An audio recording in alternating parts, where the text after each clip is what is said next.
Olá, senhoras e senhores, uma boa tarde. Agradecemos a participação de todos neste webinar. Mais um webinar promovido aí pelo Cicobi Paulista, hoje com o tema Gestão Estratégica e os Desafios da Crise, a experiência do Desjardins, Canadá.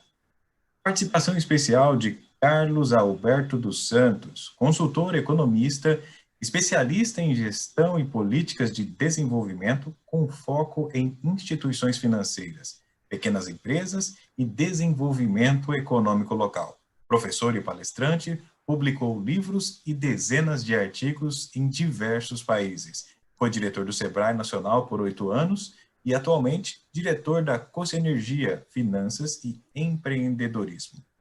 Jean Bergevin, bacharelado e mestrado em Geografia pela Universidade Laval de Quebec, doutorado pela Universidade de Genebra em Geografia e em 98 fez mestrado em Administração das Empresas pela Escola de Gestão de Montreal. Jean atua desde 2002 na Caixa de Economia Solidária de Desjardins, em Quebec, Canadá, como assessor sênior. Participam desta live aqui do Cicobi Paulista, Marcos Silva, professor, tem especialização em cooperativas de crédito e é diretor-geral aqui do Cicobi Paulista. Aos participantes, aqui presentes virtualmente, não deixem de curtir aí as nossas redes sociais no Facebook, no Instagram, no LinkedIn e aqui nesse canal do YouTube. Aqui embaixo, no botãozinho inscrever-se, ativando o sininho, você sempre será informado de novas publicações, de novos vídeos aqui disposto neste canal. As perguntas podem ser realizadas aqui no chat ao lado e ao final serão respondidas. Então não sai daí, esta webinar tem um tempo estimado de aproximadamente 1 hora. Desejamos a todos um excelente encontro online e que possamos ter uma rica troca de experiências. A todos um ótimo webinar. Fica com a palavra agora o nosso diretor-geral, Marcos Silva.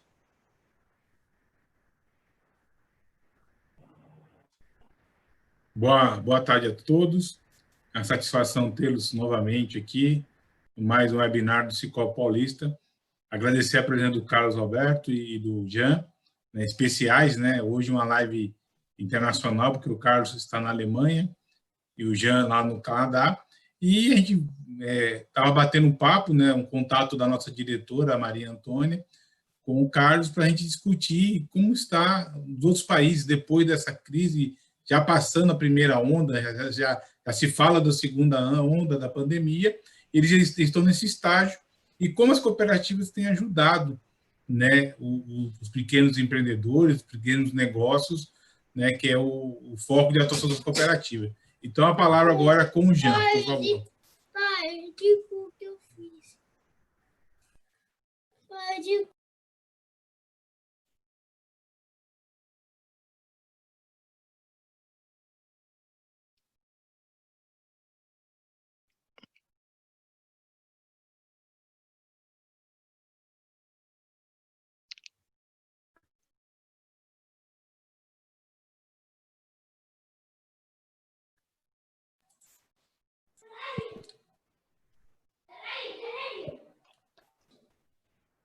Jean?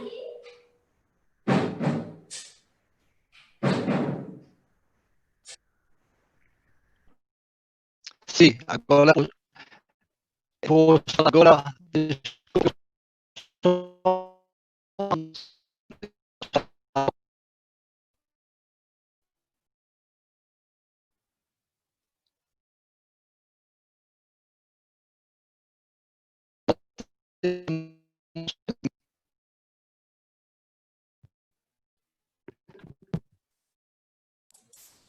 Você não nos ouve, Jean?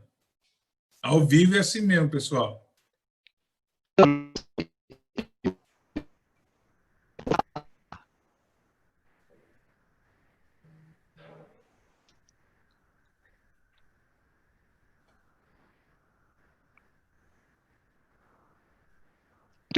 não sei se estou falando para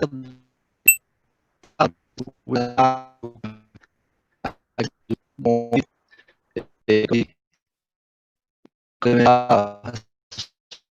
aqui.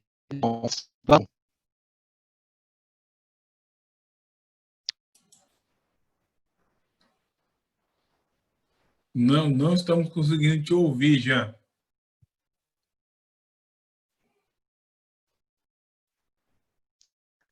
Numa situação de logística.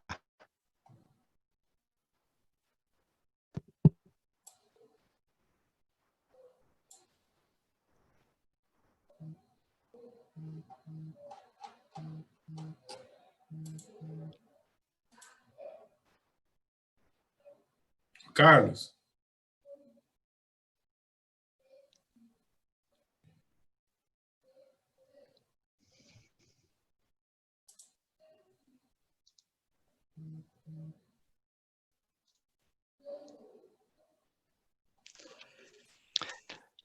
E se eu falasse desse jeito, estou falando, agora melhorou, Jean. não, posso falar ou não? Não. Pode? Não sei se pode ouvir.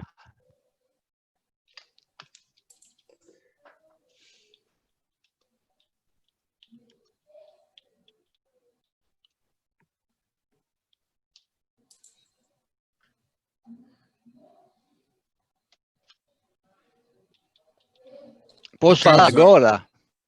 Pode. Pode.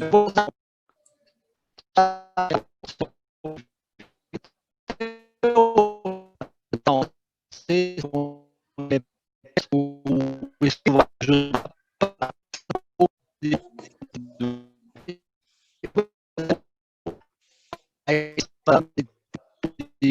família, coisa criar o já da cooperativa singular que é a queixa de sociedade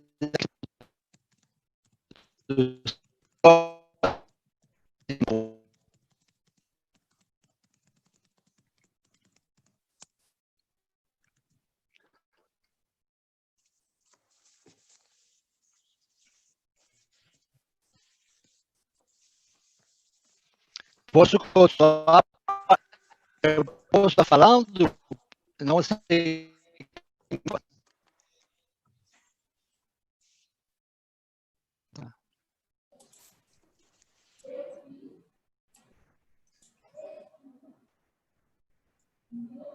Carlos, por favor, você consegue assumir aí? Ok, espero que o meu som esteja chegando, está ok? Estão Positivo. Positivo, tá. O Jean, alguém auxilie ele, deve estar com problema de retorno. Bom, boa tarde a todos, boa tarde e obrigado, Marcos e demais colegas do Psicólogo Paulista pelo convite. É uma live um pouco inusitada, porque nós estamos, né, em 3 países muito distantes uns dos outros, e a tecnologia tem que nos ajudar nisso, né? A tecnologia sempre ajuda, mas tem vezes que ela não ajuda, né? Vamos ver aí se o Jean consegue recuperar o som dele. Nós estávamos há pouco conversando e estava bem, né? Eu tenho aqui uma contribuição, algumas reflexões, algumas informações. Eu iria falar após o Jean, mas eu conheço a apresentação que ele fará depois. Eu creio que essa inversão não vai prejudicar em muito, porque a minha abordagem é uma abordagem mais global, mais macro, né? Eu estou nesse momento na Alemanha, visitando aqui minha filha, minha netinha, e dá para perceber aqui algumas coisas em relação ao desenvolvimento da pandemia. Eu estou na capital, em Berlim, e a cidade praticamente está normal. É obrigatório o uso de máscara no transporte público, em lojas, supermercados, né, no comércio, mas fora isso a vida está se normalizando, e a grande discussão, o grande debate que tem aqui hoje é da retomada, da reconstrução da economia. Eu acho que eu vou falar um pouquinho sobre isso, porque mostra um caminho do que está acontecendo também na América do Norte, também o Brasil irá passar por isso, ainda que, infelizmente, nós estamos no Brasil ainda, infelizmente, numa situação muito difícil, né? Bom, eu queria partir de duas premissas, de 2 pontos de início, que eu considero que são equivocados, são errados e muitas vezes aparecem nas discussões, no debate. A primeira é minimizar a crise, né? Muitas vezes a gente observa alguns interlocutores, alguns formadores de opinião, lideranças políticas, econômicas, minimizam a gravidade da crise. Isso é bastante incorreto, porque numa crise dessa magnitude, nós podemos até errar pelo exagero, mas nós não podemos errar por minimizar. Isso custa vidas e isso custa danos enormes na economia. Quer dizer, minimizar, reduzir a crise a um problema pequeno, localizado, que já passou, uma gripezinha, quer dizer, isso não me parece bastante razoável. O segundo ponto, e eu estou num ambiente bastante privilegiado de observação, é imaginar, e também é equivocado, de que passado a crise, passada a pandemia, tudo voltará a ser como antes. Então, nós temos um hiato, nós temos um momento aí, né, de dificuldades, mas depois volta tudo ao normal. Vamos nos preparar porque o mundo vai voltar a ser como era. Não vai ser como era. A crise é de tamanha profundidade, ela provoca uma aceleração de processos que já existiam, que estavam em andamento, mas se acelerou muito, não é? E provoca mudanças profundas na economia, no mundo do trabalho, na vida em sociedade. Tem 2 metáforas que eu gosto de utilizar, que é o que está acontecendo é quase que um coma induzido. A economia, grande parte da economia global, no mundo todo, né? Nos países significativos do mundo todo, a economia foi colocada em coma induzido. Foi uma necessidade, em função da crise, da emergência na saúde, para salvar vidas. O tema da contenção do distanciamento social, do isolamento, ele é fundamental para salvar vidas, né? Não é uma coisa menor. De fato, nós temos aqui uma intervenção massiva do Estado, reordenando a vida em sociedade e criando mecanismos bastante fortes de contenção do contato entre as pessoas. Isso levou a economia a uma crise extremamente profunda, mais profunda do que a Grande Depressão de 1929, que foi a maior crise do capitalismo que se conhece. Nós tivemos aí, num trimestre, em 3 meses, queda do produto, queda do PIB entre 25% e 40%. Isso num trimestre diluído ao longo do ano será 6%, 8%, 10%, 12%, depende do país. Quer dizer, uma queda muito profunda da atividade econômica. Nós temos, então, ao mesmo tempo, um enorme choque de oferta, do processo produtivo, né? E nós temos um enorme choque de demanda, do consumo, dos investimentos. Nós temos isso ao mesmo tempo. Isso não é trivial, isso não acontece normalmente nas crises. As crises têm suas origens, seja para o lado da demanda, seja para o lado da oferta, mas dessa vez foi tudo ao mesmo tempo, em um tempo muito curto. Esse é o primeiro ponto, isso tem impacto enorme para o sistema financeiro e para as cooperativas de crédito, que é o nosso tema aqui hoje.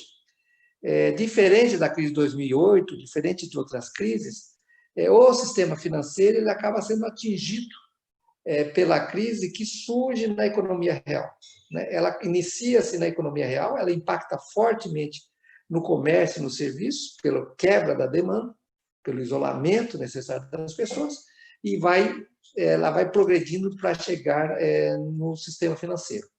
As dívidas, as obrigações, né? Elas começam a entrar numa crise muito grande, um aumento enorme da inadimplência. O provisionamento dos bancos aí no Brasil demonstra isso, né? Um enorme aumento do provisionamento.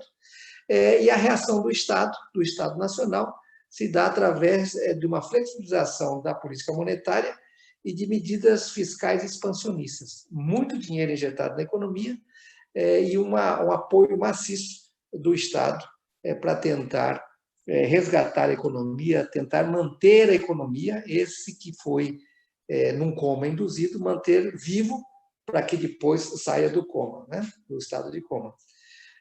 Isso tem a sua lógica interna e tem um problema que vai acontecer na sequência, o ano que vem, nos próximos anos, que é um crescimento brutal da dívida pública. Esse é um tema importante para o Brasil, mas não só para o Brasil. Quem vai pagar a conta, né? Como é que essa conta será paga? Se é através de aumento de impostos, se é taxação de lucros e dividendos, se é através de cortes, de privatizações, quer dizer, esse é o grande debate que está acontecendo e, novamente, tem a ver com o sistema financeiro. O sistema financeiro, ele é sempre predestinado a ser chamado a pagar a conta em situações como essa, né? No Brasil, a gente conhece as taxas de lucro dos bancos e certamente vai passar muito por aí as discussões. E as cooperativas não vão ficar à margem dessa discussão, em que pese as cooperativas não terem fins lucrativos, em que pese as cooperativas terem um tratamento diferenciado. Mas isso é um debate que vai vir em seguida. Dito isso, um pouco do contexto atual, nós podemos identificar já indícios muito fortes do que será após Covid. O que vai ser? Né? Nós temos aí bastante incerteza, nós temos muita incerteza em relação ao futuro da pandemia, tem muita incerteza em relação a uma eventual segunda onda. De fato, os epidemiologistas dizem que, enquanto não tivermos uma vacina segura, comprovada, dificilmente nós vamos conseguir controlar, manejar isso, então vamos sofrer ainda um tempo, né? Mas nós já começamos a ver no horizonte, principalmente em alguns países, como é que se dá essa retomada. E o Brasil vai passar por isso também. Em termos globais, um aspecto que chama muita atenção e tem a ver com a globalização também é que leva essa possibilidade de um foco local que se transforma em epidemia, que se transforma em pandemia global, né? Isso tem a ver com o fluxo das pessoas, das viagens, do turismo, dos voos, né? Por isso se expandiu com tanta rapidez. Mas nós temos aí um forte questionamento do que podemos chamar de reconfiguração das cadeias produtivas globais, especialmente do setor industrial, muito baseado na China, né? Muito baseado na montagem ou fabricação de componentes a partir da China. Isso está em discussão nos próximos períodos, nos próximos anos. Também temos uma mudança grande dos hábitos dos consumidores. Isso está ficando muito claro no Brasil também. Tem um crescimento exponencial do comércio eletrônico. Tem uma redução de consumo também, uma redução de consumo que tem a ver com a queda da renda, né? Mas as pessoas também têm indícios fortes, têm evidências de que há uma mudança de hábitos de consumo. Isso ainda não está muito claro, mas deve impactar também no futuro.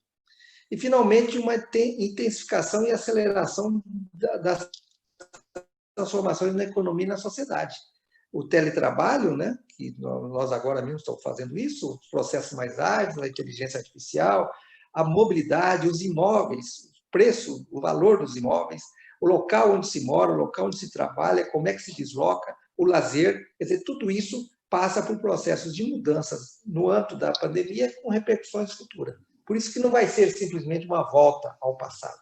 Nós vamos ter mudanças significativas, por exemplo, no sistema de ensino. Já está ficando claro isso, né? E nós temos também algo que é importante para o Brasil, é importante, isso é um fenômeno mundial, que há uma persistência de taxas de inflação bastante baixas. E, logicamente, taxas de juros, os juros básicos da economia, bastante baixos. Isso está acontecendo em termos globais, esses processos já vinham de antes da pandemia, taxas de juros negativos na União Europeia, por exemplo, mas isso veio para ficar. O sistema financeiro vai ser muito impactado por taxas de juros bastante baixas e como é que remunera os depósitos e como é que se faz a intermediação financeira.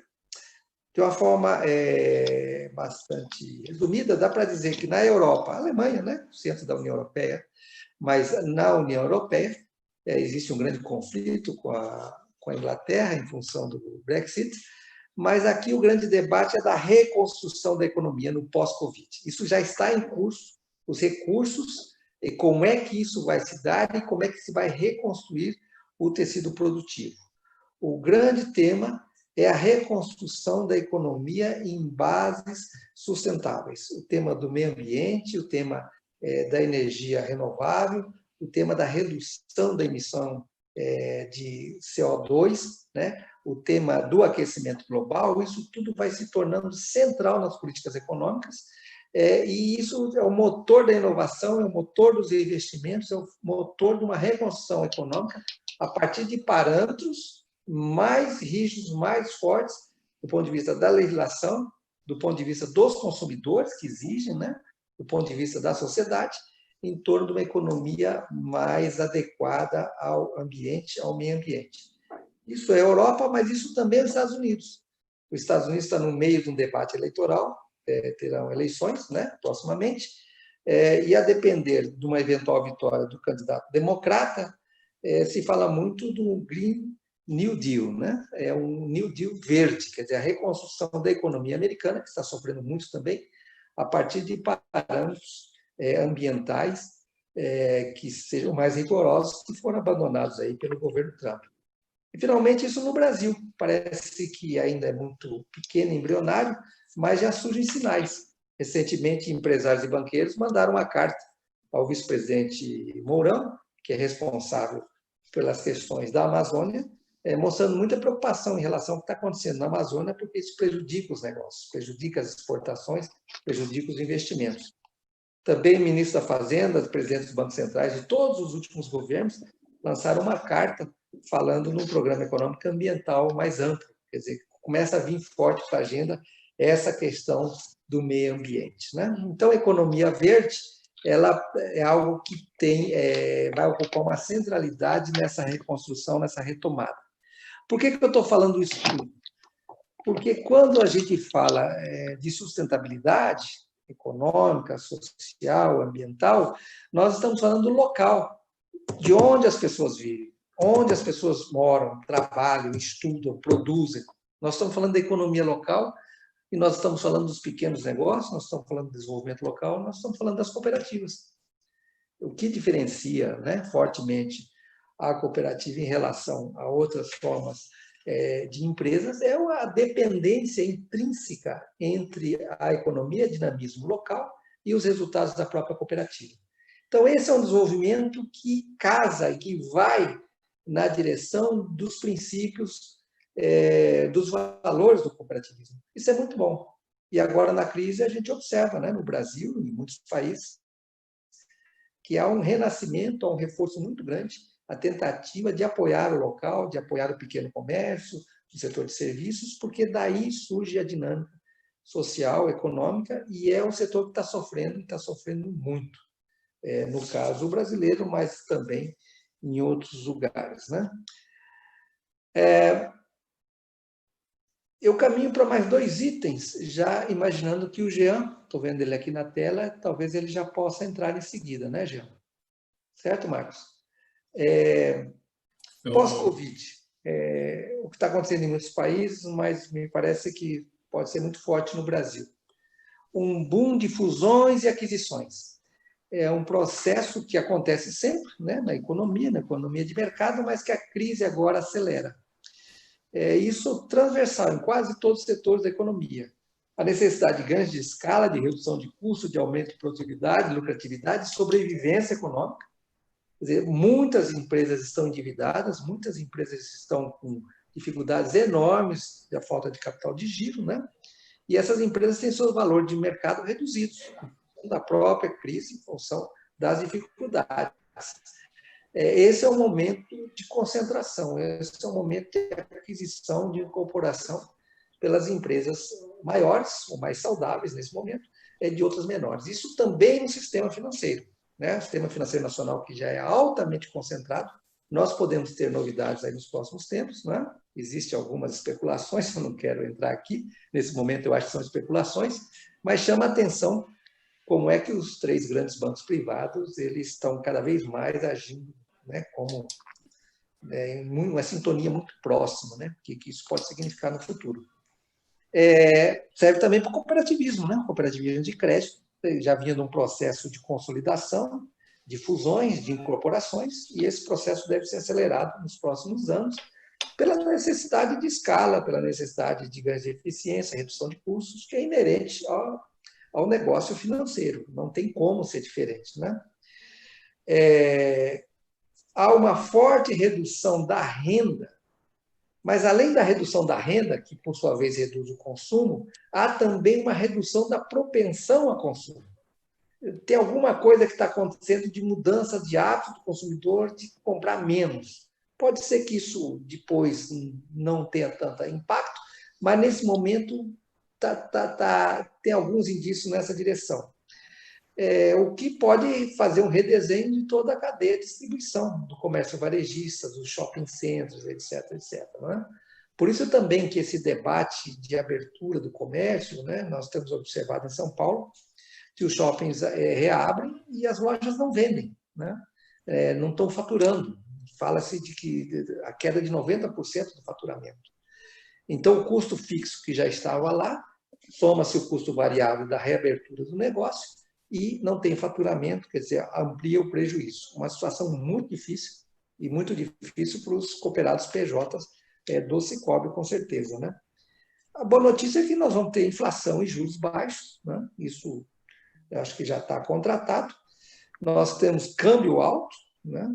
Está bastante valorizado o real, deve continuar também. E nós temos uma profunda recessão. Não tem mais dúvida que nesse ano é um ano perdido e é um ano, uma recessão muito profunda. Eventualmente vão demorar aí 2 ou 3 anos para recuperar o nosso PIB de antes da crise. Marcos, eu faço uma pergunta. Se o Jean tiver condições de entrar, eu tenho aqui alguns apontamentos, algumas reflexões a respeito do cooperativismo de crédito nesse momento da crise, não do pós-crise, em relação aí à questão do risco, né, em relação ao relacionamento com o cooperado, com as comunidades, mas isso seria ilustrativo também a partir da experiência do Desjardins, que é uma experiência de referência mundial, né? Nós nos orientamos muito pelo que fazem os nossos amigos lá no Quebec. Se o Jean tiver condições de entrar, eu sugeriria que a gente prossiga dessa forma, porque, na verdade, hoje é a vez do Jean, e não a minha. Eu estou aqui apenas para colaborar. Bom, Carlos, boa argumentação. Temas aqui bem... vários temas para discutir, mas vamos ver se o Jean agora está online aí, parece que retomou, está ouvindo bem. Jean, Sim, consegue nos ouvir? Sim. Muito bom. Sim. Então fique à vontade agora, depois que retoma aí, depois certo. dessa explanação, debater um pouquinho e responder algumas perguntas aqui do chat. Fique à vontade. Bom, então, desculpe o transtorno, então, eu vou tentar fazer essa apresentação, gostaria só de repetir, agradecer o convite, é uma hora participar, saudar as pessoas da Sicoob Paulista, saudar meu amigo Carlos Alberto, que fica na Alemanha ainda, e os companheiros, os funcionários, os diretores da Sicoob Paulista, as demais pessoas que podem ser ligados nesse canal agora. Então, Rodrigo, se você tem condição de apresentar, por favor, sim, muito obrigado. Então, eu vou apresentar algumas lâminas, vai ajudar também para participar. O que eu quero fazer agora é, bem brevemente, falar um pouco da experiência do sistema Desjardins nesse tempo de pandemia, colocando em contexto algumas informações um pouco sobre o Canadá, o Quebec e o sistema Desjardins, e minha singular, que é a cooperativa que chama Caisse de Economia Solidária, Caixa de Economia Solidária, e depois tocar um pouco de assunto sobre a questão da pandemia.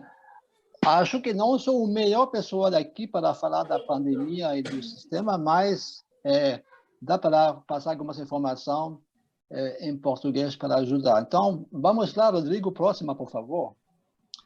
Então, só algumas informações sobre o Canadá, o Quebec, uma lâmina só para dizer que, bom, o Canadá é uma federação de 10 províncias, é um país grande, um pouco maior que o Brasil, mas com pouca população, não, uma população de, vamos dizer, 38 milhões, então poucas pessoas, como você conhece o Brasil, o tamanho da população que supera agora 200 milhões, então, língua principal é o inglês, lá no Canadá, mas tem também francês, mais na parte do Quebec, que aqui aparece em verde no mapa. Então, é minha língua, o francês. Eu moro aqui em Quebec, lá na cidade de Quebec, que é a capital da província. É uma monarquia constitucional, não vou entrar nesses detalhes, mas fica uma democracia com parlamento e primeiro-ministro, ministro. O PIB do Canadá é parecido ao PIB do Brasil, com um pouco menos de peso da agricultura. O peso da agricultura no Brasil é maior que no Canadá. Bom, agora a taxa de desemprego, esses dados lá eu raspei porque não são mais, isso era antes da pandemia. Agora, durante a pandemia, chegou no Quebec o desemprego a chegar até 17% em abril. Agora voltou a 10%, tá? Estamos recuperando agora, estamos na fase de recuperação da economia, apesar da dificuldade. E, bom, agora uma referência para o sistema bancário, a taxa, o equivalente à taxa Selic no Canadá passou de 1,75 ao ano antes da pandemia para chegar agora a 0,25 ao ano. Então, estamos chegando quase a uma taxa nula sobre a taxa, o Selic. O Quebec, bom, é uma província da federação, população pequena, 8,5 milhões de população. O território do tamanho do Nordeste, com uma população menor que o Ceará. Língua francesa, principal língua, quase 80% da população fala o francês. Então, isso é só algumas referências sobre o Canadá e o Quebec. Eu vou dar alguns dados também agora sobre o Desjardins. Por favor, Rodrigo, a próxima. Então, Desjardins, só o Carlos Alberto acabou de falar do fenômeno de incorporação, de fusão de singular. Só chamando aqui na parte de baixo dessa lâmina, antes da chamada reengenharia que começou o sistema Desjardins a partir dos anos 90, chegou até 1.400 singular, 11 centrais e uma confederação. E se iniciou esse processo de fusão, de incorporação para ganhar a escala, baixar os custos. E agora, hoje, se você olha o pequeno gráfico lá que está resumindo o sistema Desjardins, que tem agora 5,8 milhões de cooperados no sistema. Isso são pessoas físicas e pessoas jurídicas. E tem pessoas físicas que contamos duas vezes. Então, em verdade, tem mais ou menos 4 milhões de pessoas físicas que são cooperados, que são membros, e também algumas centenas de mil pessoas jurídicas. Hoje somos 238 cooperativas e minha singular faz parte desses 238 cooperativas e uma federação única, uma central única que incorporou as 11 centrais e a confederação naquela época. A federação, para oferecer todos os serviços financeiros aos cooperados e também a pessoas fora do sistema, comprou várias entidades, várias empresas limitadas para oferecer serviços de valor mobiliário, capital de risco, todos os tipos de seguros, gestão de ativos. Então, para criar um grupo de serviços financeiros que está controlando pela federação, que essas empresas pertencem à federação e também tem 1,2 milhões de clientes que são também receber o serviço dessas empresas sem ficar membro de uma singular. Então, hoje, o sistema Desjardins tem 313 bilhões de dólares canadenses. Para falar em reais, acho que podemos multiplicar por 4. Então, isso é 1,2 trilhão de reais, vamos dizer. Sobraram no ano passado 2,6 bilhões de dólares, retorno desse valor de 445 milhões. Agora temos um pouco mais que 900 pontos de atendimento, 28 centros financeiros. Isso é para oferecer serviço especializado às empresas, às pessoas jurídicas. Isso para o serviço é uma terceirização do serviço da singular para esse tipo de centro financeiro especializado. Um pouco menos que 3 mil diretores eleitos e quase 48 mil funcionários agora no sistema. Então, é um sistema grande pelo número. Então, eu sou generalista, então não sou especialista. Então, é para dar que é um sistema que é bastante grande e que está ocupando um espaço importante atualmente do Quebec. É uma longa história, 120 anos agora. Algumas palavras sobre minha singular. Próxima, por favor, Rodrigo. Então, a Caixa de Economia Solidária é uma singular afiliada ao sistema. até o ano próximo, 50 anos, foi criado para um sindicato e ela está especializada na finança responsável. Isso é a ideia de oferecer aplicação justa, ou seja, aplicação onde você tem uma preocupação de como utilizar o que vamos fazer com o dinheiro. Vamos aplicar para organização que, por exemplo, ajuda no meio ambiente, que tem faz o trabalho de inclusão social, que oferece serviço habitacional, de saúde. Então, tem essa vontade das pessoas que fazem o depósito de ter uma utilização justa e responsável do dinheiro, e também oferecemos dinheiro para as cooperativas e associação. Então, nosso quadro social é de 11.700 pessoas físicas e 3.600 pessoas jurídicas, sendo que dessas pessoas jurídicas, 90 são cooperativas e associação de sindicato. Esse perfil dessa singular, em termos de quadro social, esse perfil ele é único dentro do sistema Desjardins. Os demais não têm esse perfil. É um perfil um pouco diferente. E nossos dados, lá no fim do ano passado, 1,1 bilhão de dólares, então um pouco mais que 4 bilhões de reais de ativo em 3 unidades de atendimento e 95 funcionários. E dois dados para perceber um pouco o perfil do seu balanço: quase 75% dos depósitos vêm dos sindicatos, das associações, das cooperativas. E quase 80% do crédito vai para as cooperativas, associação, os sindicatos. O primeiro grupo de tomador de crédito da Caixa são associações sem lucrativa que desenvolvem várias atividades. O primeiro setor é a atividade habitacional. Então, vamos agora entrar no assunto principal da pandemia. Por favor, Rodrigo, a próxima.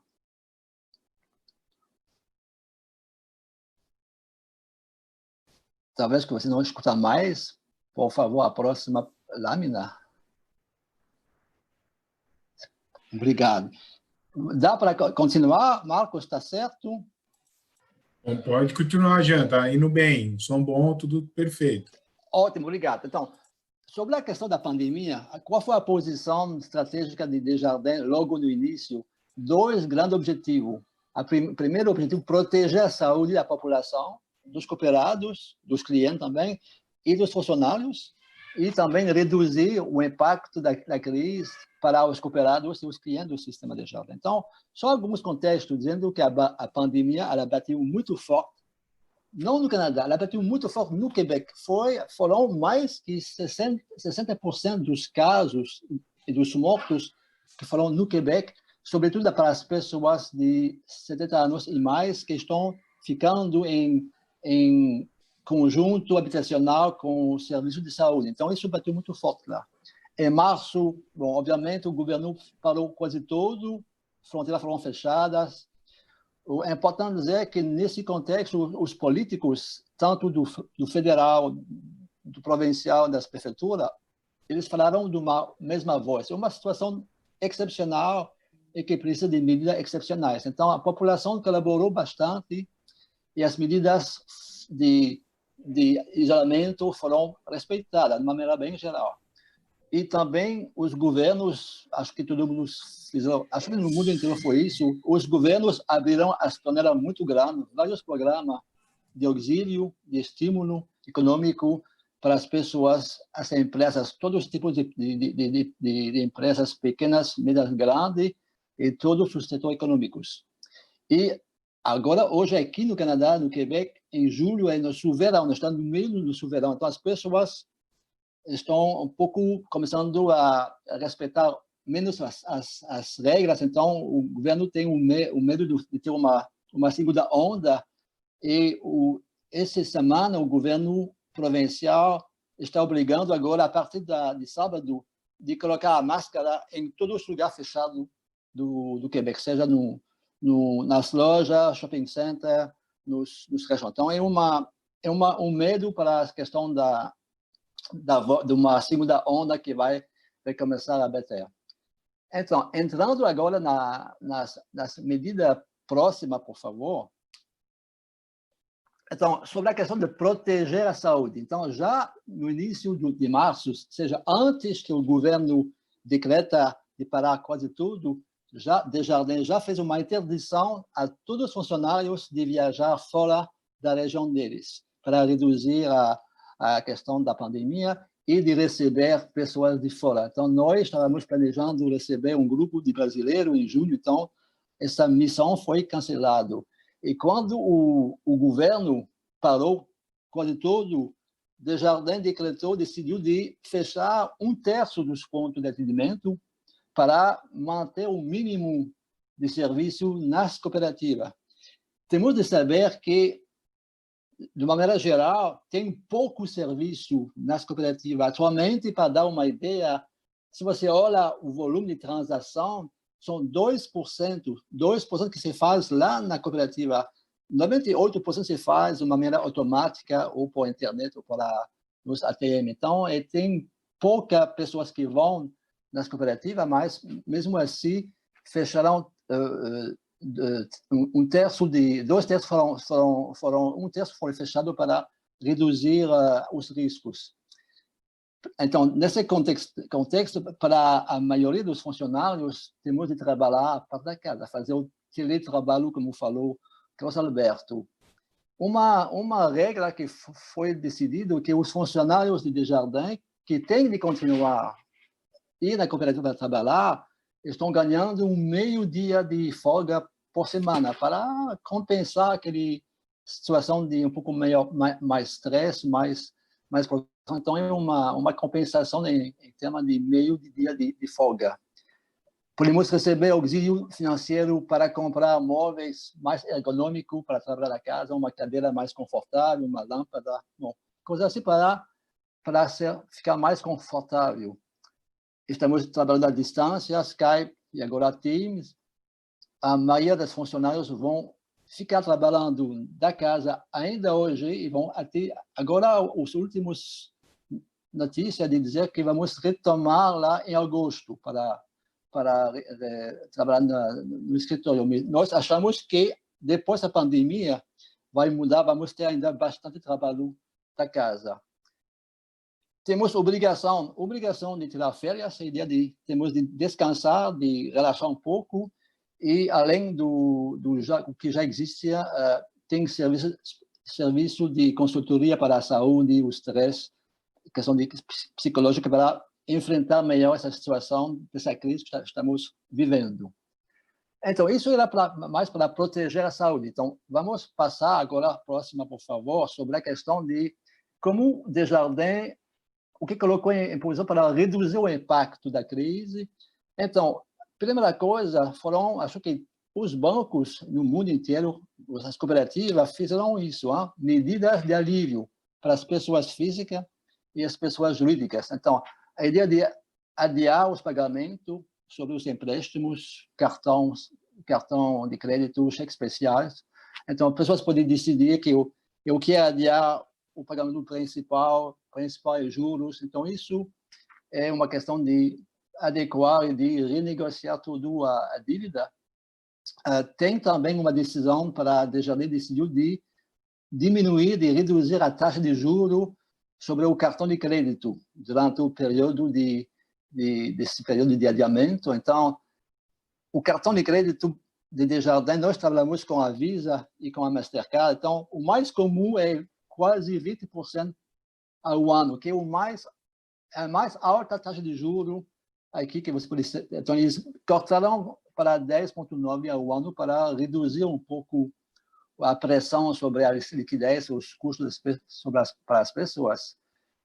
Também diminuição dos custos do seguro, porque a ideia é que, como tem mais pessoas nas habitações, então você cuida mais da sua casa, você usa menos o carro, então estão diminuindo o que você tem de pagar a cada mês para se o seguro de habitação é de caro. E não é muito, é pouco, mas é mais simbólica que outra coisa.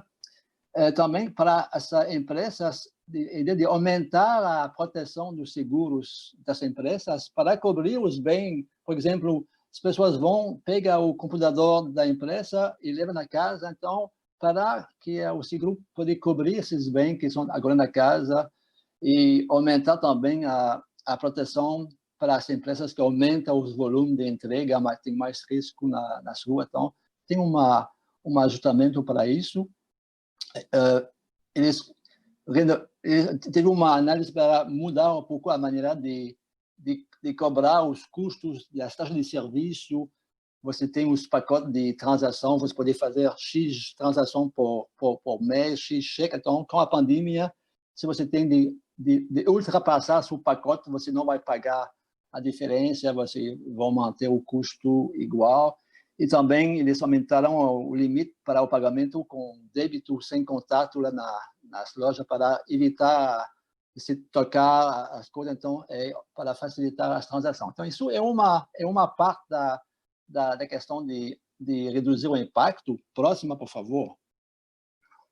E também a ideia de ajudar os cooperados e as comunidades. Então, de uma maneira geral, para as pessoas físicas, alguns exemplos, é a ideia de autorizar o crédito dentro de uma gestão responsável. Então, a ideia de dar acesso ao crédito, mas as regras básicas da gestão do crédito foram mantidas. Não? Então, a ideia de manter uma taxa de inadimplência razoável e não correr o risco de perda. Então, quando é possível autorizar novo crédito, mas se não é possível, não vamos autorizar. Então, a ideia é de manter uma gestão prudente, responsável do crédito e dizendo que não é o papel da cooperativa de fazer o papel do governo. Então, a ajuda vem do governo, a cooperativa pode fazer o que ela pode fazer dentro dos limites da sua atuação de uma gestão prudente e saudável. Então, também teve programa de assessoria financeira para propor soluções para a falta de liquidez, como conseguir aumentar a liquidez, uma gestão dessa aplicação, não é o momento de vender os títulos numa situação de crise, melhor conservar, dá para procurar uma maneira de achar uma solução para a liquidez, atualizar, adaptar o orçamento da família. Se uma pessoa na família ou dois perderam o emprego, estão recebendo ajuda do governo, então tem de atualizar, de adaptar o orçamento e ajudar para não provocar mais dificuldade, então, de informar que as pessoas que recebem esse auxílio do governo, esse auxílio temporário, vão ter de pagar imposto sobre isso no próximo ano, então de conservar o dinheiro para pagar esse imposto. Bom, e aprender com a crise, né? De se preparar que, numa boa gestão do seu orçamento, tem de prever uma crise e de começar a criar uma reserva para, se chega outro problema no futuro, seja uma pandemia, outra coisa, e de ter uma reserva que é uma boa gestão, né, do patrimônio de uma família. E teve também um empréstimo de emergência de até $3.000. Então, 18 meses sem pagar durante 6 meses, com uma taxa de juros baixa, que, de fato, em relação com o Canadá, com o Quebec, é pouco dinheiro, sabendo que o salário médio atualmente é de $5.350 por mês, ou uma renda média aqui é de $460 por mês. Então, é um pouco de dinheiro para ajudar quem está no limite e que precisa de uma ajuda para fechar as contas do mês. Próxima, por favor. E, bom, sobre a questão de, sempre falando de reduzir o impacto, ajudar os cooperados e as comunidades. Então, para as pessoas jurídicas, mesma coisa. Se dá para fazer um empréstimo para ajudar, as cooperativas vão fazer, mas se não dá, vão manter a posição de dizer que não é uma boa, é um risco e demais, então não vai se fazer o empréstimo. Ainda aqui, repetindo, não é o papel da cooperativa de fazer o papel do governo para a ajuda de emergência e mais aos programas do governo. Então, a ideia era de disseminar, de facilitar o acesso aos programas dos governos. Uma das medidas, um exemplo de uma medida que foi muito procurado e que se faz através das cooperativas, através dos bancos, é de conseguir um empréstimo sem juros de até 40 mil. Então, isso é com uma garantia do governo. Então, nesse caso, assim, as cooperativas só ajudam para fazer uma forma de repasse, mas o risco é o governo que pega esse risco. Nesse caso, o governo federal colocou um orçamento de 55 bilhões de dólares, não somente na Desjardins, em todo o programa do Canadá. Desjardins criou um fundo especial de 150 milhões que não retornava, então é uma de doação para relançar, revitalizar, reiniciar a economia, empregos, assim para continuar essa atividade. E também teve várias iniciativas. Aqui um exemplo chama Du Cœur à l'Achat, posso traduzir como comprar com o coração, para estimular e incentivar as compras locais. A noção do local se torna agora uma tendência muito forte agora, e todo mundo começa a pensar, temos de comprar, de fazer, de desenvolver uma economia local para manter nossa economia forte aqui nas regiões. Próxima, por favor. Para encerrar, vai ser a última lâmina, e para apresentar o que nós, na minha singular, nós fizemos além das medidas de Desjardins em geral. Então, nós fizemos uma pesquisa logo em março, não março, final início de abril, sobre quais são as necessidades das pessoas jurídicas, seja nossos membros que são cooperados, que são associação cooperativa, para reiniciar as atividades deles quando vamos começar a reiniciar. Então, duas grandes necessidades: o apoio técnico, informação e assessoria, consultoria sobre como reiniciar essa atividade, como transformar ou adaptar o modelo de negócio, e, obviamente, o apoio financeiro, seja doação ou empréstimo. Então, a Singular colocou o orçamento especial de 1 milhão, que é uma parte das sobras do ano, para apoiar esse projeto de apoio. Então, o que nós fizemos, estamos divulgando a informação sobre os programas dos governos e as medidas de aliviamento e do Fundo de Desjardins. Contratamos uma firma de consultoria para escrever um guia de acompanhamento, como reiniciar essa atividade. Isso estamos divulgando de graça para nossos membros que querem saber mais como fazer essa transformação, essa transição para essa atividade. E também estamos oferecendo um programa de horas de assessoria especializada. Então, estamos oferecendo até $5.000 para pagar o custo de assessoria especializada para ajudar nessa transição, para reiniciar essa atividade. Com duas grandes fundações que existem aqui no Quebec, nós montamos um programa especial para um empréstimo de até 15 mil, com a garantia da fundação e sem juros. Então, aqui, quem pega o risco ainda são as fundações, e nós estamos um intermediário para ajudar a dar esse tipo de empréstimo específico, especial, para financiar reiniciar essa atividade. E não um financiamento para tampar os buracos, mas para ter um projeto de reiniciar essa atividade da organização. E também temos um pequeno programa de doação de até 2 mil para completar o projeto para reiniciar essa atividade. Então, é isso, Marcos, que eu queria dizer sobre uma apresentação bem geral sobre nossas experiências sobre essa pandemia. Então, estou à disposição para conversar, para responder se tem perguntas. Obrigado. Muito obrigado, Jean. A experiência aí muito interessante, né? Algumas coisas aqui, as cooperativas no país também têm feito em linhas que vocês estão fazendo aí, né? Carlos, você quer complementar a sua fala para a gente ir para as perguntas? Está fechado. Abriu. Não, apenas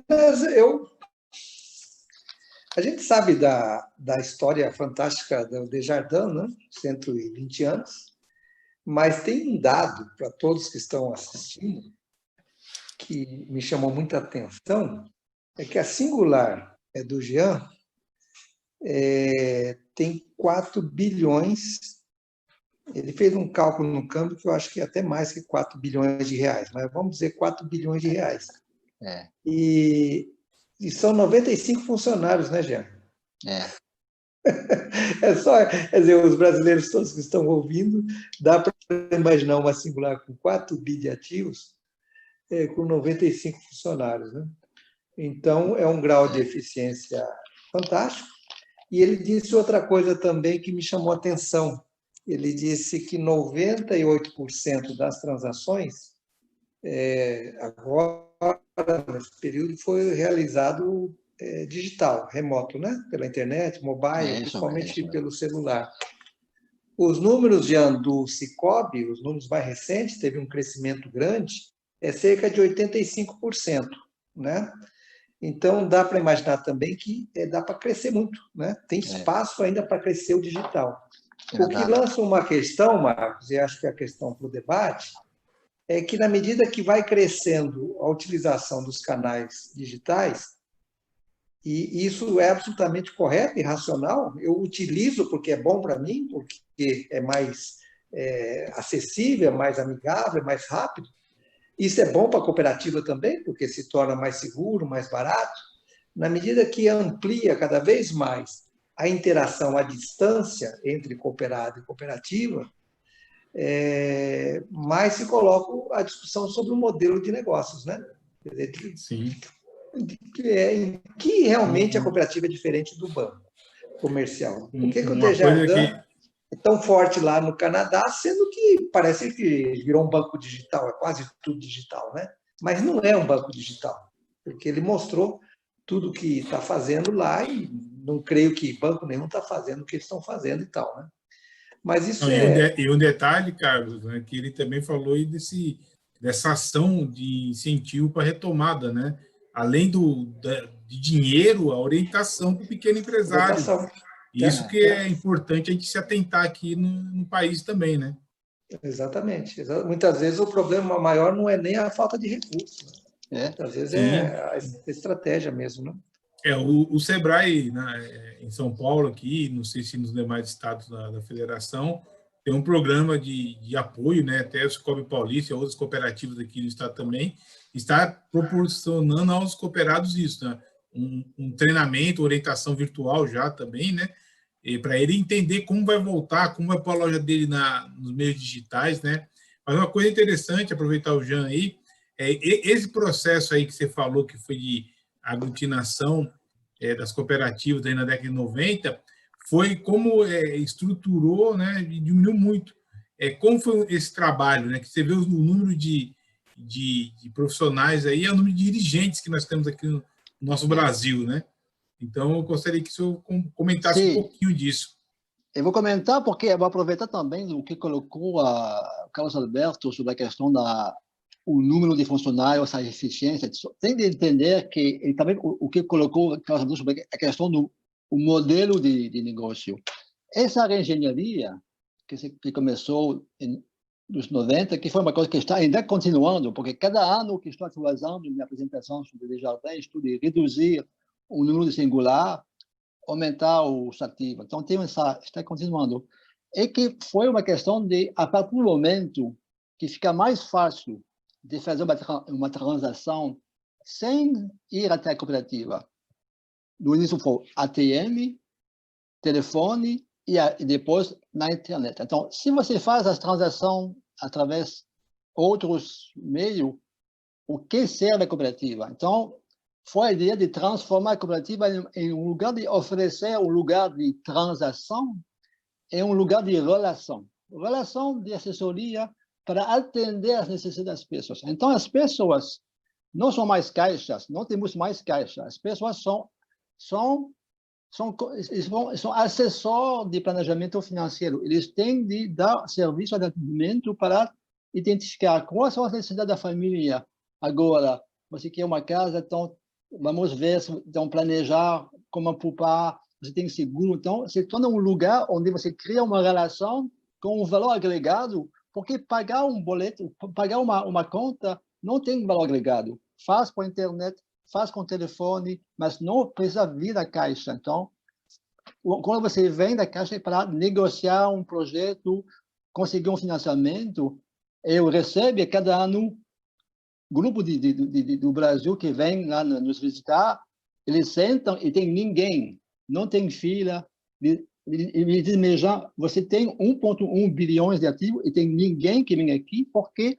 Porque as pessoas vêm, marcam por telefone, chegam lá e vão sentar no escritório para discutir durante 1 hora com uma pessoa. Então, isso mudou totalmente a lógica do serviço.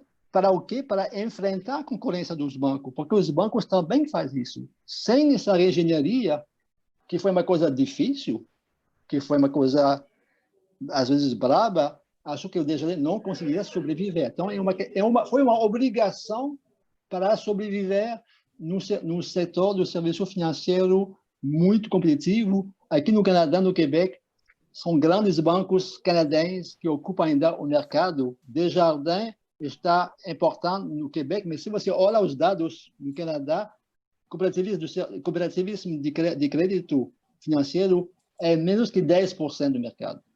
No Quebec é maior, mas fica ainda pequeno em relação com os bancos. Muito bom. Marcos. Professor, agora surgiu uma pergunta aqui da Janaíne Pimentel, uma pessoa querida nossa aqui do Estado de São Paulo, e ela perguntou se isso, né, por estar tudo digital, né, aí a sua experiência não distancia o cooperado. Eu queria ouvir os dois, né? Todo digital não distancia o cooperado, entender o que é cooperativo, porque esse trabalho de assessoria financeira é excelente, mas se eu estou muito distante, como eu faço para ele procurar esse trabalho, né? Essa é uma dúvida aqui nossa. Acho que é uma boa pergunta, porque o desejo é como manter uma proximidade. Tá?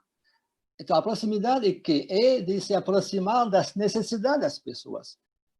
Se a pessoa ela não quer se deslocar para vir pagar uma conta, não precisa disso agora. Então, se ela precisa, então, a proximidade agora é sentar com pessoas, entender as necessidades e planejar a vida dela, planejar a vida financeira dela, assessorar tanto para a poupança, preparar a aposentadoria, tem projeto, tem sonho, quer fazer uma viagem no mundo em 3 anos, tá bom, vamos planejar essa viagem, tem de poupar, quais as condições. Então, a ideia dessa proximidade é através da assessoria financeira, obviamente, se transforma em produto financeiro também, porque temos de fazer negócio, mas a proximidade é se aproximar da pessoa. O que você quer? Quais são suas necessidades? Você pensa no seguro? Você pensa quando você vai morrer? Você está pronto? Você já escreveu seu testamento? Então, essas coisas. Transação é secundária. Isso não tem valor agregado. Tem de ser feito, mas não tem valor agregado. Carlos, a sua opinião nesse ponto? Então, a Janaína fez a pergunta de $1 milhão, né? Esse é o grande ponto sempre, né? Porque a gente tem que, cada vez mais, ter claro qual é a diferença. Do ponto de vista da pessoa física, da pessoa jurídica, né? Você tem várias opções. Você tem bancos comerciais públicos, privados, você tem bancos digitais, fintechs, cooperativos, você tem várias, né? O sistema financeiro é bastante diferenciado. E eu vou dizer que o produto não tem diferença, né? Cartão de crédito, seguro, conta corrente, etc., você encontra em vários lugares. E com a digitalização, cada vez mais, também o atendimento ele vai se tornando muito parecido.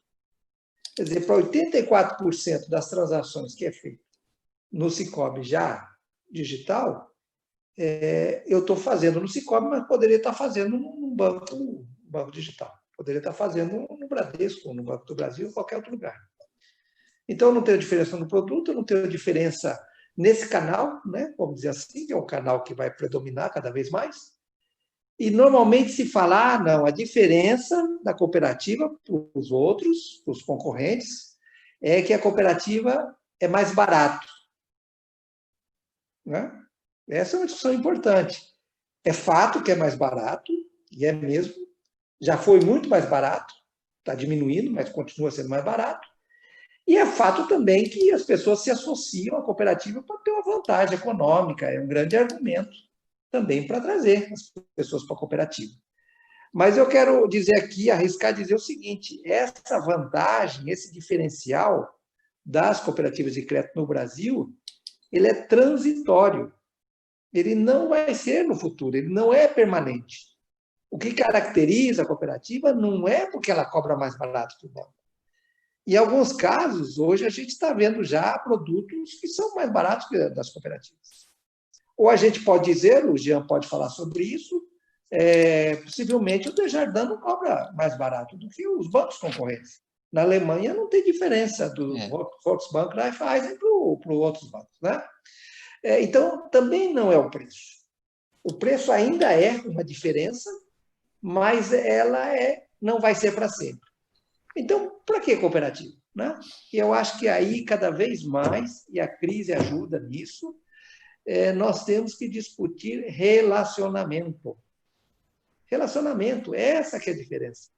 Porque se eu preciso de tirar o meu extrato, se eu preciso pagar uma conta, se eu preciso contratar um crédito pré-aprovado, fazer um seguro, um boleto, uma transferência, eu não vou em lugar nenhum.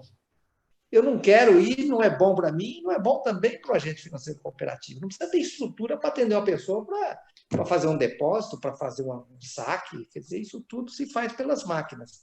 Cada vez mais vão ser máquinas conversando com máquinas. A interação é entre humanos. E a interação é pessoal, presencial, quando ela gera valor agregado, como disse o Jean. Eu vou lá para me orientar. Eu vou lá porque eu sou PJ, eu tenho agora o Pronamp e eu quero saber como é que é isso e como é que vai funcionar, e como é que são as garantias. Como é que eu vou ter que colocar garantias pessoais ou não? Vou ter uma orientação do Sebrae também ou não? Eu agrego um seguro aqui, se for o caso, se for interessante ou não. Quer dizer, eu preciso de ter na cooperativa uma pessoa que está do meu lado, que vê o meu lado e que me ajude enquanto cooperado, enquanto usuário e cliente. Eu acho que essa questão de diferenciar atendimento de relacionamento é central. E não ficarmos o tempo todo com o discurso de que a cooperativa é diferente, ela é melhor porque ela é mais barata. Porque isso não é o que diferencia, de fato, a cooperativa do restante e tal. Ainda que, tendo essa vantagem, claro que vai usar e vai falar dessa vantagem. Mas nós não podemos também ser pego na contramão, dizendo, mas o banco X lá, não vou falar o nome, mas lá não cobra a conta corrente. Lá o outro cartão de crédito é gratuito. E aí, como é que você fala?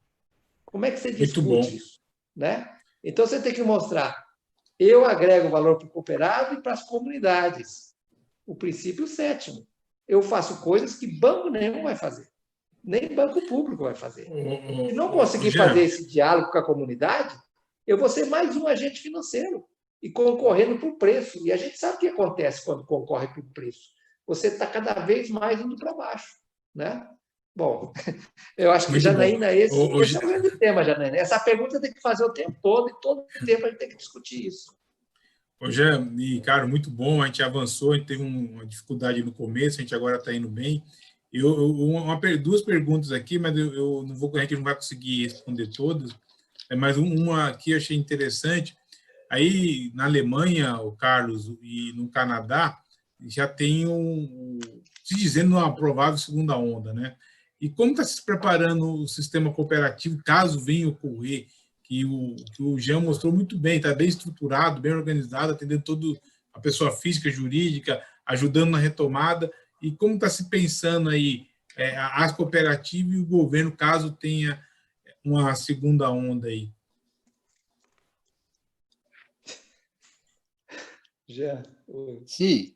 Então, aqui, a questão da segunda onda, as pessoas, o que nós estamos escutando, que a questão da saúde é fundamental. Então, daí que Desjardins não reabriu todos os pontos de atendimento. Então, está observando, está segurando a preparação de que vamos respeitar e vamos implementar as medidas que o governo vai dizer fazer. Então, se eles estão se refechando as coisas, vamos refechar, mas o que está ocupando muito espaço agora é a questão do trabalho remoto, o sistema, estão melhorando o sistema para melhorar o atendimento à distância, e assim, Mas a ideia geral é de se preparar, mas a tendência é que as pessoas pensam que a segunda onda não vai ser tão forte em termos de doença e de morte que a primeira.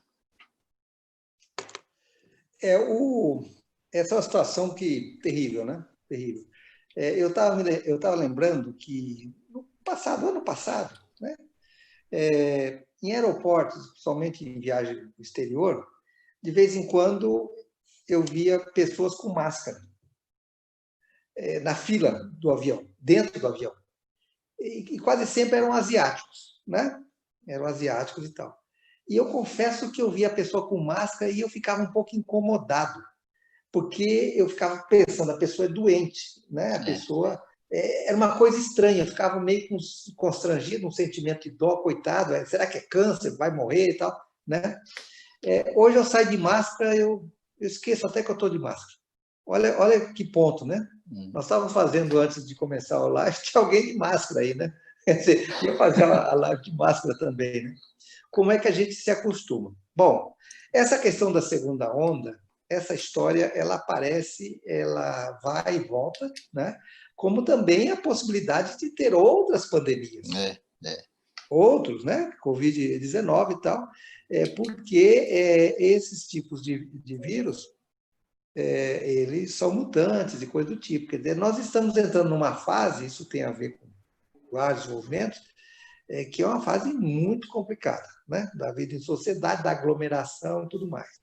O que se sabe, o que a gente pode dizer, que é o que eu observo aqui na Alemanha, porque teve uma situação há pouco tempo em relação a isso, é que precisa o tempo todo identificar foco. Onde aconteceu? Quer dizer, precisa pegar a situação, isso só consegue com muito teste, testar o tempo todo a população, e quando identifica o foco, isola. Isola mesmo de uma forma draconiana. Fecha a estrada, fecha as ruas, fecha o quarteirão, quer dizer, as pessoas ficam isoladas, identifica e isola para evitar a propagação. Porque de todos os males, o menor, a Covid, ela tem uma taxa de mortalidade pequena, abaixo de 1%, talvez 0,7%, 1%, depende aí da situação, mas ela se propaga muito rápido. O ebola tem uma taxa de mortalidade, letalidade, parece que é de 80%. Quer dizer, pegou ebola, morre. Mas ela se propaga através do sangue, então é mais difícil você se contaminar, né? Mas a gente convive, por exemplo, com AIDS, né? Desde já 20, 30, 40 anos, e não tem vacina. E por que aquela situação terrível da AIDS, no início, ela superou? Porque as pessoas passaram a ter prevenções e tal, né?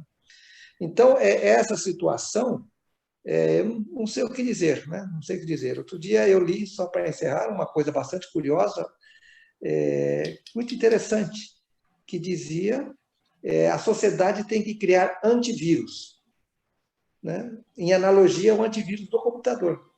Os nossos computadores têm um sistema lá dentro, tem algo que está o tempo todo atrás do vírus.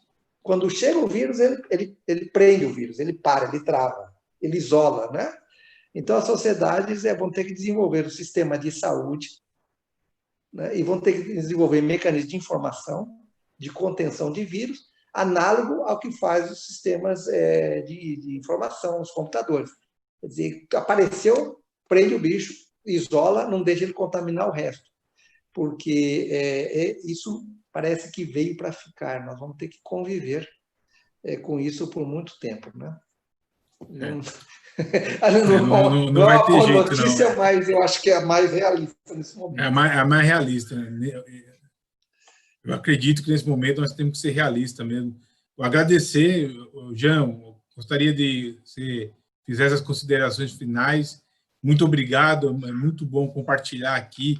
Nesse momento é um horário, talvez, não é um horário muito bom, chegamos ao número de 50 pessoas ao vivo, mas vai estar no nosso canal disponível aí, o pessoal ouvi-lo e ver a experiência. Queria que você fizesse as considerações finais, depois o Carlos Alberto também, que o Carlos Alberto aqui a gente tem que voltar, Carlos, porque você tocou em vários pontos, né?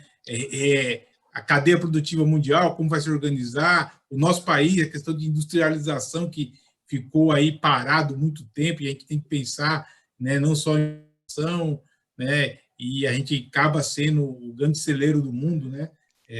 Hoje o nosso país, a agricultura aqui, como o Jean falou muito bem, aqui a gente tem um potencial muito grande de ser o grande celeiro do mundo, mas também tem que desenvolver outras coisas, porque não só as commodities. Jean, faça suas considerações finais. Muito certo. obrigado pela presença. Obrigado. Eu só repetir, agradeço também, agradeço o convite. Só de dizer, consideração final, que antes da pandemia já sabíamos que nosso mundo tinha um problema de saúde, tinha um problema de saúde da economia, da sociedade, no meio ambiente.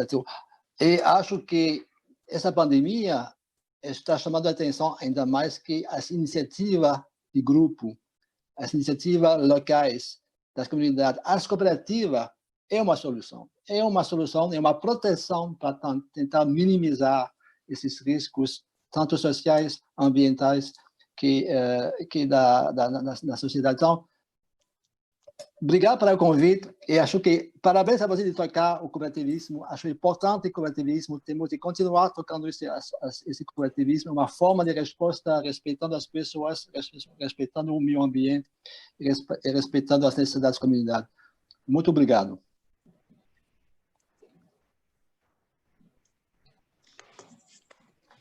Obrigado também, obrigado pelo convite, é sempre uma oportunidade, depois o vídeo acaba se propagando bastante. Apenas um comentário em relação ao Quebec. Eu já estive, acho que 3 ou 4 vezes no Quebec, e é sempre muito impressionante o grau de riqueza da sociedade, né, local, de uma grande igualdade no sentido da distribuição de renda, né? Você não vê pessoas pobres, né? Também, aparentemente, não tem os super ricos, como a gente vê, né? Em São Paulo e outros lugares. E pelo pouco que eu conheço da história, andei estudando, andei lendo, é um desenvolvimento relativamente recente, dos anos 50, 60 do século passado. E esse desenvolvimento do Quebec está muito junto com a história do Desjardins. É inclusivo. Você tem um sistema financeiro cooperativo que vai se desenvolvendo, vai incluindo as pessoas, vai trazendo para o mercado, vai fazendo educação financeira e vai fazendo aquilo, né, Marcos, que a gente precisa cada vez mais. Quer dizer, que o dinheiro circule na comunidade, seja para investimentos locais, para fortalecer o tecido econômico, para gerar empregos de qualidade, empregos de alta produtividade, logo de salários altos, né, logo um consumo forte, estimulando o comércio, os serviços, e essa roda da economia, essa forma de gerar bem-estar, tem tudo a ver com o dinamismo local e com as ações coletivas. Quer dizer, o tema do futuro, o tema de quais setores da economia, por onde se dá o crescimento, eu conheço aí, por exemplo, Presidente Prudente, uma qualidade de vida bastante boa, um interior de São Paulo muito dinâmico, eu sou também aí do interior, né, caipira, aí de Andradina, tem a ver com isso, quer dizer, nós precisamos cada vez mais apostar naquilo que está próximo das pessoas. Então, a agenda da inovação, tudo que nós falamos hoje, passa por inovação, mas inovação com as pessoas, inovação é para as pessoas, inovação não é tecnologia, não é high-tech, não é software, inovação é como fazer as coisas melhores, como ter redução de custos, como aumentar os resultados, como aumentar o bem-estar das pessoas. E isso tem a ver com o cooperativismo, quer dizer, união de pessoas para resolver problemas comuns. E o cooperativismo financeiro no Brasil está no olho do furacão. Os próximos anos vão ser com emoção. O Desjardins saiu de 1.400 cooperativas para 380, e o Jean disse que vai continuar diminuindo, não é? Há pouco tempo, há 10 anos atrás, nós tínhamos 1.500 cooperativas também. Hoje, 800 e tantas, e vai continuar diminuindo. Então, quer dizer, esse debate é importante porque temos que ter em cada cidade, em cada comunidade, uma forte cooperativa de crédito.